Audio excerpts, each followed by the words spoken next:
जय हिंद दोस्तों। तो आज हम लोग रैंक कार्ड देखना सीखेंगे। क्यों?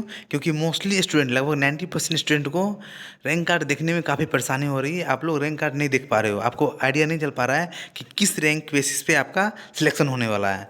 आपको पता नहीं चल पा रहा है कि जैसे आप एएनएम या फिर जीएनएम के लिए आपका एफई रैंक होगा या फिर ओपन रैंक होगा। तो इसके लिए हम लोग क्या करेंगे, लास्ट ईयर जो सिलेक्शन हो रखा है ना, जिनको कॉलेज अलॉट हो गया, तो हम लोग अलॉटमेंट भी चेक करेंगे। जैसे किन्हीं को जीएनएम कॉलेज अलॉट हुआ है तो वो जीएनएम जो अलॉट हुआ है उसमें मेंशन है कि किस कैटेगरी में उन्हें जीएनएम अलॉट किया गया है। ओके, वो भी देखेंगे, उसके कट ऑफ भी देखेंगे। तो आपके मन में हर एक डाउट, इसके बाद आपके मन में एक भी डाउट ही नहीं होगा, हर एक डाउट क्लियर हो जाएगा। स्टार्ट करते हैं। तो देखो, अगर रैंक कार्ड देखना होगा तो रैंक कार्ड आपका ऐसा रहेगा।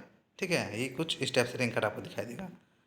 ठीक है, इसको पहले समझ लेते हैं, उसके बाद आगे बढ़ेंगे हम लोग। तो ये रहा, देखो रजिस्ट्रेशन नंबर, ये रोल नंबर, ये कौन सा कोर्स ग्रुप है, पैरामेडिकल। ओके, फिर यहाँ पे नेम रहेगा, फादर नेम, मदर नेम, और ये कैटेगरी ईबीसी। अगर आप सपोज ईडब्ल्यूएस हो तो यहाँ पे ईडब्ल्यूएस रहेगा। अगर आप एससी हो तो एससी, एसटी तो एसटी, बीसी हो तो यहाँ पे बीसी लिखा रहेगा। ओके, उसके बाद ये जेंडर, अगर आप मेल हो तो यहाँ मेल रहेगा, वरना फीमेल। ओके, उसके बाद देखो आपका डेट ऑफ बर्थ रहेगा। फिर नीचे देखते हैं, मेन प्रॉब्लम यहाँ पे आ रहा है। काफ़ी स्टूडेंट को लगता है कि उनका सिलेक्शन जो है ना वो इस पे हो रहा है, फीमेल को। ओके, ये जो है ना, ये रैंक ये सिर्फ फीमेल फीमेल में है। अगर आप मेल हो तो आप में सिर्फ ये शो करेगा। ओके, आप में ये शो नहीं करेगा, आप में सिर्फ ये शो करेगा। ओके, तो अभी हम लोग इसको समझते हैं कि ये एक्चुअली है क्या। और हम लोग प्रूफ देखेंगे, लास्ट ईयर जो सिलेक्शन जिनका हो गया, जिनको कॉलेज अलॉट कर दिया गया, एएनएम जीएनएम, उनका हम लोग देखेंगे अलॉटमेंट कि कौन सा कॉलेज मुझे मिला है और किस कैटेगरी से मिला है। ठीक है, तो देखो पहले इसको समझते हैं।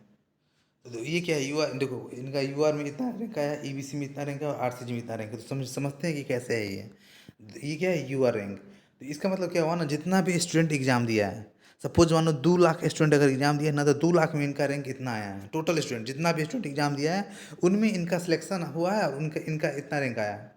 कितना? 2358। तो उसमें गर्ल्स बॉयज़ टोटल है और हर एक कैटेगरी है उसमें, एसटी, ईबीसी, ओबीसी, जो भी जितने भी कैटेगरी है, ठीक है, एससी एसटी ईबीसी ओबीसी जो भी है, सब मिला के इनका रैंक इतना आया है। ओके, उसके बाद क्या है, जितने भी लोग एग्ज़ाम दिए ना, जितने भी सपोज 2 लाख लोग एग्ज़ाम दिया और उसमें से मानो 50,000 क्या है, ईबीसी का है, तो उस 50,000 में इनका रैंक इतना आया, 840। समझ रहे हो ना? जितना स्टूडेंट एग्ज़ाम दिया उसमें जितना ईबीसी है, उस ईबीसी में इनका इनका इनका जो रैंक है 840।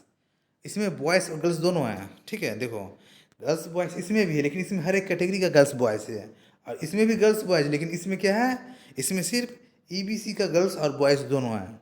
यहाँ तक कोई डाउट नहीं होना चाहिए। अब ये क्या है, ये है आरसीजी। तो आपको पता होना चाहिए बिहार में गर्ल्स के लिए भी रिजर्वेशन है। ओके, ठीक है, तो ये जो है, ये जितने भी गर्ल्स हैं ना, टोटल गर्ल्स में इनका रैंक इतना आया है। ठीक है, अब यहाँ तक कोई डाउट नहीं होना चाहिए। अब हम लोग इसको वेरीफाई करते हैं कि कैसे कैसे हम लोग मान जाएं कि इसी पे सिलेक्शन होता है। तो इसके लिए हम लोग दो प्रूफ देखेंगे, एक कट ऑफ लिस्ट देखेंगे, दूसरा जो सीट अलॉटमेंट हो रखा है, ठीक है, वो देखेंगे। फाइनल जो जैसे आपका सिलेक्शन हो जाएगा ना, तो आपको एक लिस्ट, एक आपको अलॉटमेंट लेटर मिलेगा, उसमें आपका फ़ोटो रहेगा, हर एक चीज़ रहेगा, वो लेके आपको कॉलेज जाना है। ओके, तो स्टार्ट करते हैं। ठीक है, तो पहले यहाँ पे देख लेते हैं। ओके, इसको देखने के बाद हम लोग आगे ही देखेंगे। तो यहाँ देखो क्या है, आपको पता होना चाहिए एक्सरे टेक्नीशियंस किसके लिए, गर्ल्स और बॉयज़ दोनों के लिए है। और जीएनएम क्या है, जीएनएम सिर्फ गर्ल्स के लिए है। बिहार पैरामेडिकल में एएनएम और जीएनएम सिर्फ गर्ल्स के लिए अलॉट है। ओके, तो यहाँ पे देखते हैं, ये देखो ऐसा। ठीक है, तो देखो ये एक्सरे के लिए क्या है, टोटल के ये यहाँ से देखते हैं। ओके, बीसी ईबीसी, देखो ईबीसी में क्या है, इतने रैंक से लेकर इतने रैंक वाले तक को मिला है। इसमें आपको कहीं दिख रहा है एफई रैंक, एफई कहीं लिखा है नहीं। ओके, तो यहाँ देखो ये क्या है, जीएनएम, आपको पता है होना चाहिए जीएनएम सिर्फ गर्ल्स के लिए, और ये बॉयज़ गर्ल्स दोनों के लिए। तो इनमें तो होना चाहिए ना, इनमें क्या होना चाहिए था, बॉयज़ रैंक, इनमें होना चाहिए एफई रैंक, लेकिन कहीं पे एफई रैंक दिख रहा है आपको। देखो सेम रैंक, ओपनिंग रैंक है ना, और क्लोजिंग रैंक। तो देखो अगर कोई जी एन एम यू आर के लिए इतने रैंक से इतने रैंक वाले को क्या मिला है, जी एन एम। और आर सी जी में देखो इतने रैंक से इतने रैंक तक को मिला है।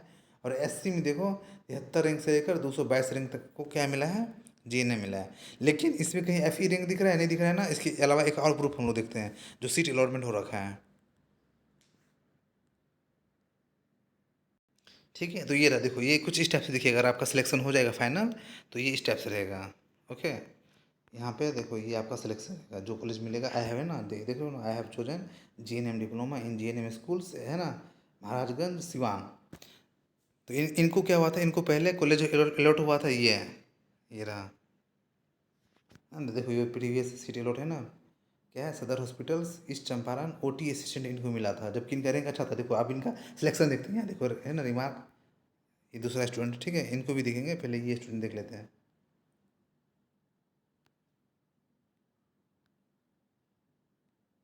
क्या हुआ, ओके, ये देखो, देखो क्या है इनका, कंपोजिशन सीट इन EWS अगेंस्ट UR, क्या है इसमें, कहीं लिखा है एफ कहीं मेंशन, कहीं मेंशन है।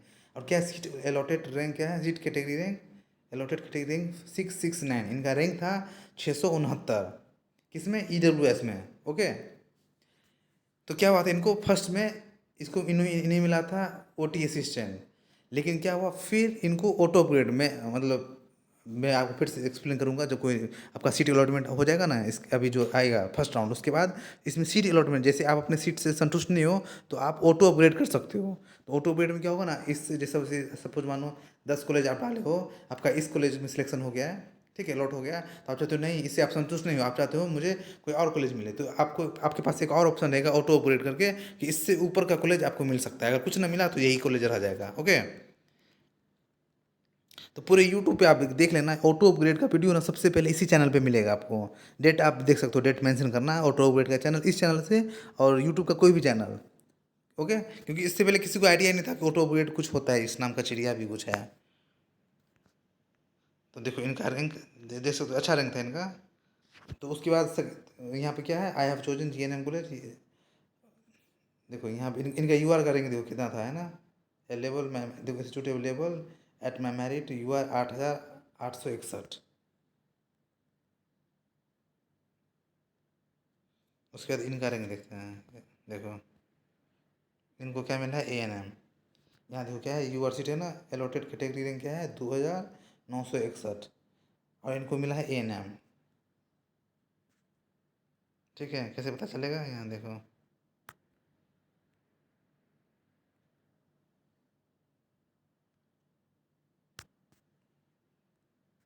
क्या मिला है, यहाँ देखो, प्रोविजनल सीट अलॉटमेंट ऑर्डर है, और इनको मिला है, यहाँ देखो, है ना, फर्स्ट देखो, first ANM diploma category ANM, इसको सारंगला कॉलेज मिला है, ओके। इसके अलावा यहाँ भी देख सकते हो, है ना, आई हैव चोजन, अगर जैसे आपको जो कॉलेज अलॉट हुआ, अगर आप उससे संतुष्ट हो, हाँ कि मुझे ये कॉलेज में एडमिशन कराना है, कंफर्म करना होगा, तो फिर इस टाइप से आएगा आपका सिलेक्शन, ठीक है। तो मिलते हैं फिर नेक्स्ट वीडियो में, गॉड ब्लेस यू। और आप देख सकते हो यहाँ पे कहीं एफ मेंशन है, कहीं एफ मेंशन नहीं है, तो आपको करना क्या, चैनल सब्सक्राइब कर लेना है, और मिलते हैं फिर नेक्स्ट वीडियो में।